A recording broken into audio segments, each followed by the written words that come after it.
Monsieur le Président, bonsoir. Bonsoir, Monsieur Bonilla. Le gouvernement devrait déposer un projet de loi prochainement rendant obligatoire la vaccination du personnel soignant. Quel est votre point de vue là-dessus ? Eh bien, nous considérons effectivement que quand on a la charge de prendre à son compte la santé de la population, quand un malade vient confier sa vie, parfois sa santé en tout cas, à des soignants dans un lieu de soins, il nous semble effectivement normal que tout soit fait pour protéger les patients et les malades. Donc on sait aujourd'hui, on le sait, que si le vaccin n'est pas une garantie absolue de non-contagion, on sait dans des proportions qui sont plus contestées, 8, 10, 12 fois, en tout cas qu'on protège beaucoup mieux et que donc on est nettement moins contagieux, on va dire au moins une dizaine de fois moins que quand on n'est pas vacciné. Donc je crois qu'il est normal, ça doit faire partie de la déontologie des soignants, de faire le maximum pour protéger effectivement les patients. Donc oui, nous sommes favorables à la vaccination obligatoire des soignants et de ceux qui sont au contact des personnes les plus fragiles.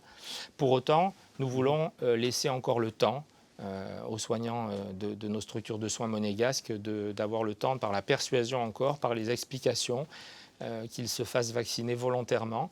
C'est pourquoi nous laisserons quelques semaines encore et nous ne voterons pas immédiatement ce projet de loi qui sera déposé, nous dit le gouvernement, début du mois d'août.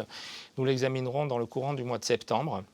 Et je rappelle que le vaccin protège soi-même, protège les autres et qu'il faut tout faire. Nous sommes très favorables, bien sûr, à la vaccination. Mais voilà, il faut encore laisser un peu de temps pour que la persuasion et la pédagogie l'emportent sur la coercition en matière de vaccination obligatoire des soignants. D'autant qu'il faut le rappeler, ce n'est pas la première fois qu'un vaccin est obligatoire pour le personnel soignant. Je pense notamment à l'hépatite B.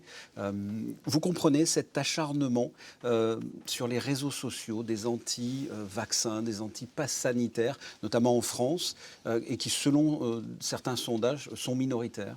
Je crois qu'il y a effectivement des gens excessifs, notamment du côté des anti-vaccins, c'est vrai. Donc tout comportement violent, toute intolérance est insupportable. Mais il y en a parfois aussi du côté de ceux qui veulent absolument entraver les libertés et forcer tout le monde à se faire vacciner contre le choix des gens. Donc moi, ce que je ne veux surtout pas, c'est qu'en principauté, on soit divisé, qu'on casse la cohésion de la communauté entre les pros et les anti-vaccins. Et cette remontée comme ça de cas de Covid, que ce soit à Monaco, 24 cas avant-hier, 11 cas hier, dans les Alpes-Maritimes aussi, ça vous inquiète ? Bien sûr que c'est inquiétant de voir le taux de la progression du virus, oui. Mais pour autant, ne dramatisons pas. Je rappelle que depuis plusieurs semaines, dans notre pays, il n'y a pas un seul résident hospitalisé pour la Covid. Mais rappelons que la meilleure protection aujourd'hui, c'est le vaccin. Donc appelons à la vaccination volontaire de notre population le plus largement possible, notamment les fragiles, tous ceux qui ont des comorbidités. Vous vous mettez gravement en danger si vous ne vous vaccinez pas. Donc déjà, commençons par cette vaccination massive et volontaire des plus fragiles et de tous ceux qui ont compris que c'est aussi un geste de solidarité. Mais voyez-vous, nous ne sommes pas aujourd'hui, dans le contexte actuel, favorables à la généralisation du pass sanitaire. Nous comprenons que des grands pays comme la France puissent recourir à ces mesures, mais nous avons les moyens de contrôler la distanciation sociale. Nous avons les moyens dans notre pays, par sa taille, par ses moyens humains aussi, par la discipline, le sens civique de nos résidents, de nos salariés. On a les moyens de contrôler le port du masque. Il faut que les gens puissent aller au restaurant, puissent aller faire leurs courses, sans qu'on l'exige partout, le pass sanitaire. Le pass sanitaire doit être exigé là où c'est indispensable pour protéger la santé publique. Donc aujourd'hui, nous sommes pour le pass sanitaire pour tous, notamment les Alpes-Maritimes, les habitants des Alpes-Maritimes qui étaient exonérés jusqu'à présent, et la province d'Imperia, puisque M. Macron et les autorités françaises vont imposer à partir du 1er août le pass sanitaire dans les restaurants. Il est nécessaire de le faire aussi chez nous, faute de quoi nous aurions un transfert massif de clients des Alpes-Maritimes vers Monaco, et on a vu l'année dernière que ce n'était évidemment pas souhaitable. Autre dossier, hier soir, le Conseil national s'est réuni en séance publique, en session extraordinaire, pour voter une loi afin de sauvegarder le secteur protégé. Vous l'avez qualifié d'historique. En quoi cette loi est historique ? Oui, alors je sais que cet adjectif est galvaudé. Il est trop souvent utilisé. Mais je crois vraiment, hier soir, je l'ai utilisé parce que je crois vraiment que nous avons voté une loi historique. Depuis 1947, rendez-vous compte, depuis plus de 70 ans, inexorablement, face à une fatalité qu'on croyait incontournable, petit à petit, le secteur protégé d'habitation fondait comme neige au soleil.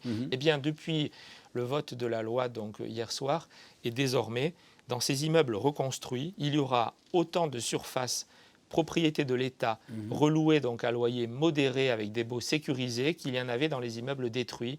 Donc on a effectivement assuré pour l'avenir la construction d'un nouveau secteur protégé, propriété de l'État, et neuf et de qualité, donc, qui maintiendra le nombre d'appartements nécessaires pour loger, notamment les enfants du pays, parce que les Monégasques, eux, nous avons voulu d'abord, bien sûr, nous occuper de leur logement. Et vous le savez, donc, comme le souhaitait le Conseil national, le prince souverain, depuis maintenant mars 2019, a lancé un vaste plan de construction domaniale, réservé exclusivement aux nationaux, à mes compatriotes.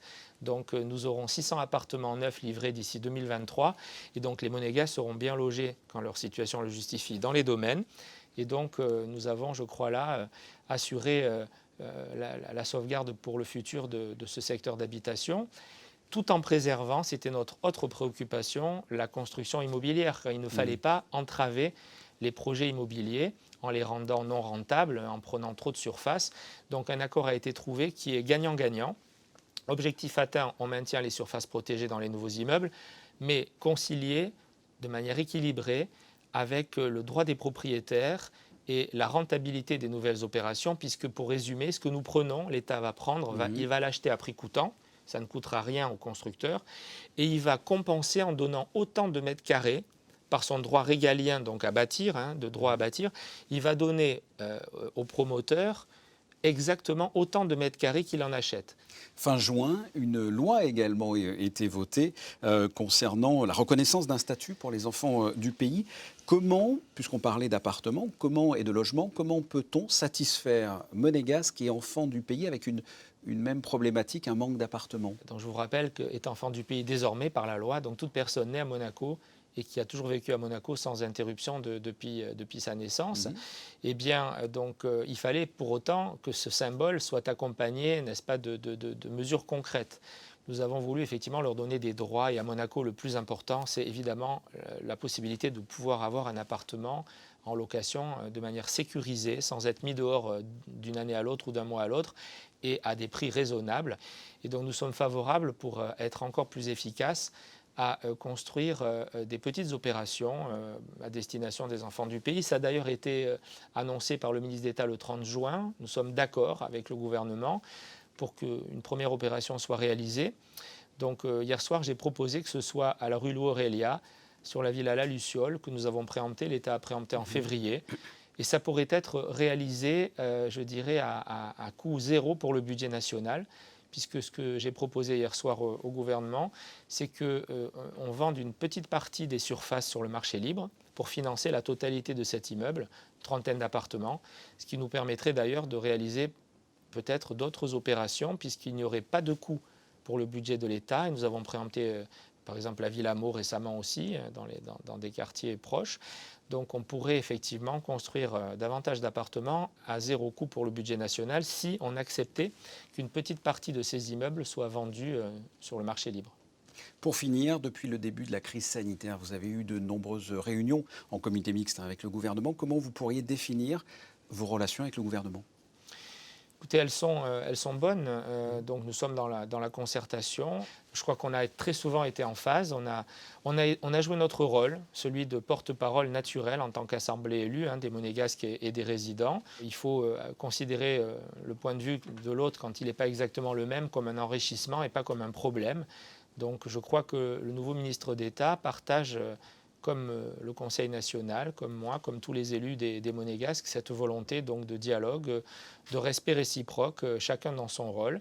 Et vous savez que nous, notamment, nous avons toujours prôné pour une singularité des décisions monégasques. Nous n'avons pas à suivre aveuglément, systématiquement, des décisions prises dans de grands pays qui ne correspondent pas à nos réalités, à notre singularité. Et donc nous continuons à plaider cette ligne qui est la bonne et qui, je le répète, a toujours été choisie depuis le début avec courage par notre prince souverain.